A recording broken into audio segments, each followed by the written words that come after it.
Hi, everyone. I'm Elaine Quijano. It's good to be with you. Thanks for joining us.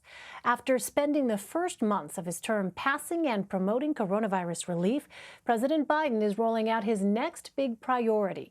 He traveled to his home state of Pennsylvania Wednesday to unveil what the White House is calling the American Jobs Plan.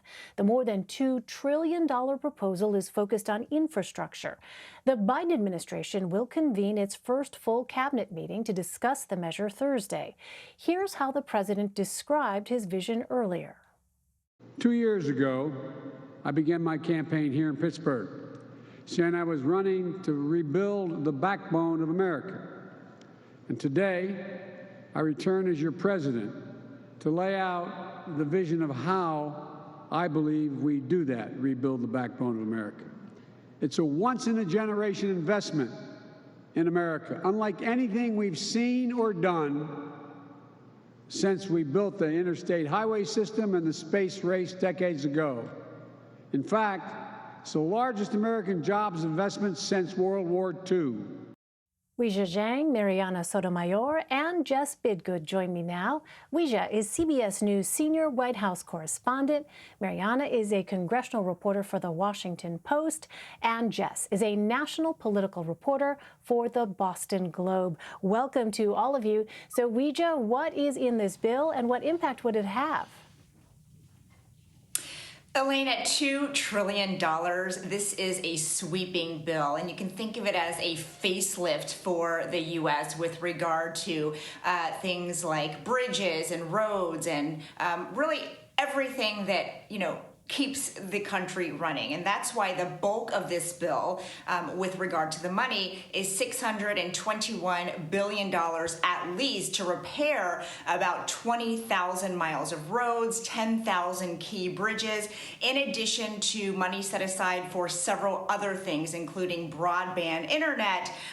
You have money that would go to replace lead water pipes and even to deliver clean electricity for the power grid. And President Biden has made clear that this is just the first part of what he envisions as his bigger, broader package. So he's calling this the American Jobs Plan, and he said next month he will unveil what he's calling the American Families Plan. But in terms of this, he says he hopes to create millions and millions of jobs, even though the White House is not committing to a firm number of jobs. But this is really the second piece of his economic strategy overall. Of course, we first saw that huge COVID relief package, and this is the recovery package, which is meant to, take the country into the next chapter with regard to building. Jess, how does the White House want to pay for all this, and what has been the response?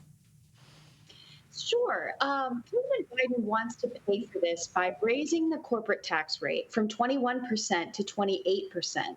And just to give you a sense of how long it will take to fund this bill that way, that would be over 15 years, while the spending in the bill actually only takes place over 8 years. Trump had cut the corporate tax rate during his presidency down from 35%. This is something that progressives see as a progressive taxation policy, and I think they will be warm to this way of paying for it. And it's been important for some moderates to ensure that this bill is paid for in some way. But there are already business groups out there, like the Chamber of Commerce, who are expressing their opposition to raising corporate tax rates. Democrats may not need Republican support for this bill. There are signs that they're willing to move forward through a reconciliation measure. But certainly we could see at least a rhetorical battle over how it's funded, regardless of whether or not the Democrats end up moving on their own. But the bill shows that Biden fundamentally believes that government can drive economic growth, and that's what he's trying to do here. So, Marianna just laid out that complex political terrain here for the White House. What does that mean for its prospects of passage here? It sounds as though it can be done. It's just a question of how. That's exactly right. And Democrats are really hoping that this gets through somehow in which way. And that's exactly what Senate Democrats especially are trying to figure out right now through reconciliation. Can they pass this with only that 51 votes majority necessary? But I would even look to the House even before it even gets to the Senate. They're also discussing how they are going to cobble up this bill and how much to actually put in it. Of course, this is Biden's proposal, and we saw Biden put out his own American Rescue Plan proposal. House Democrats and Senate Democrats, in large part, were able to put a lot of those pieces together, but some things in Biden's plan didn't really make it into the final piece of legislation. And Democrats really do see this as potentially a final last pitch on an issue-based issue to put as much as possible in there. Even so, many swing state Democrats are really hoping that they at least pass this first part, which is strictly on infrastructure reconstruction, because they see that mixed with the American Rescue Plan kind of as the secret sauce to being able to win the economic argument. Republicans tend to do better on that front. You saw Trump win among voters when talking about who would do better with the economy, but Biden really did put a dent in even Trump's lead on that because he was talking to the economy about the economy, because he was able to make these pitches. So now a lot of Democrats hoping that they are able to actually bring forth this new piece of legislation and that voters see that they are the party of being able to rebuild and stabilize the economy. And Jess, you touched on this broadly a moment ago, but this week you reported on how progressive Democrats see this infrastructure bill as a way to accomplish some of their Green New Deal climate goals. Can you explain that? And could that backfire potentially? Yeah, so I spoke with Senator Ed Markey of Massachusetts recently, and that's exactly how he described this bill, as a way to accomplish the goals of the Green New Deal.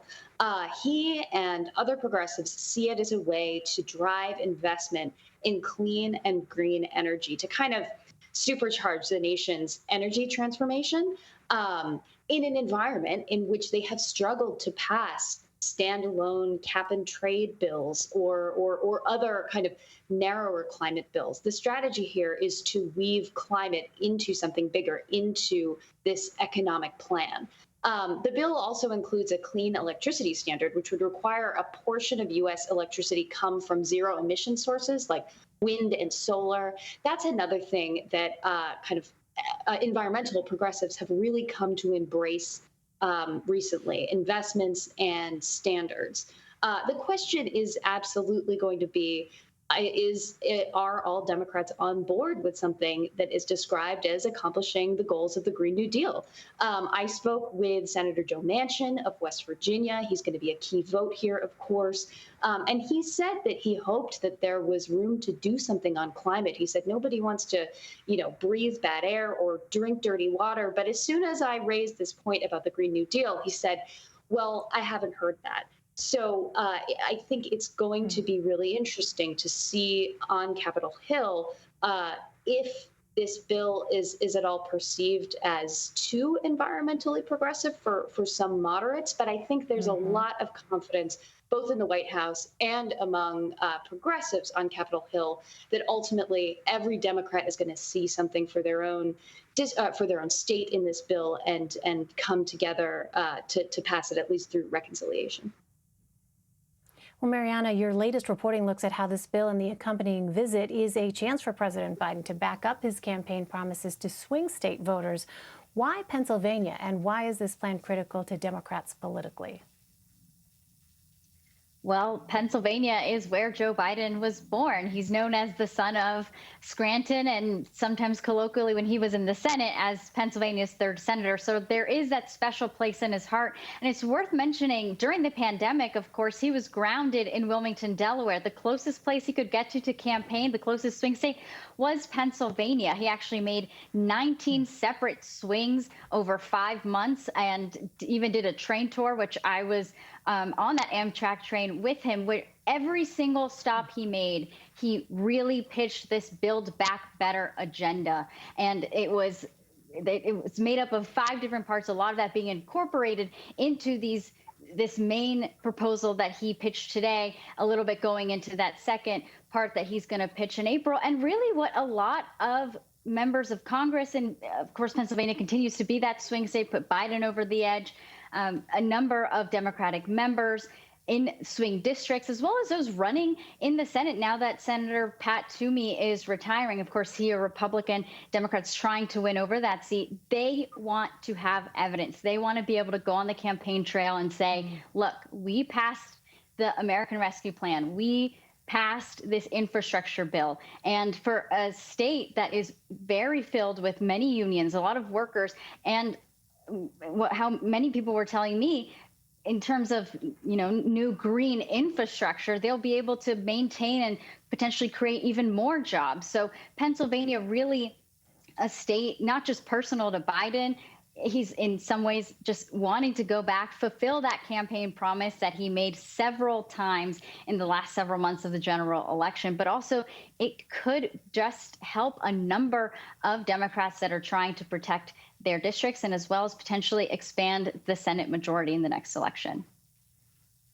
Finally, Weijia, we'll have more in our special report tonight on Asian Americans battling bias. But I want to ask you about a Justice Department memo obtained by CBS News prioritizing hate crimes against the Asian American and Pacific Islander community.